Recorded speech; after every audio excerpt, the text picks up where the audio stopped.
Da. Sizin fikriniz nedir? Türkiye Dünya Kupasına gider mi? Türkiye'ye zaten gitmesi için son 3 qala lazımdı ama playoff oynayacaq. İlkay Gündoğan, Lucas Hernandez. İlkay zaten şeye geçti. Galatasaray'a King of Malmö sırıkçı yine.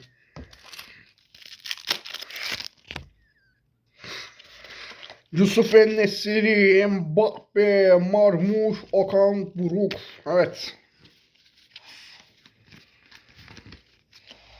Bize Yusuf lazımydı. Okan da Türk olduğu için adabıraya koyalım. Devam ediyoruz.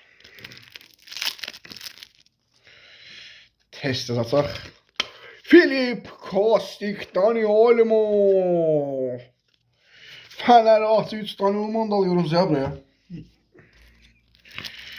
Bundan ataq tekrara test ataq video. Evet.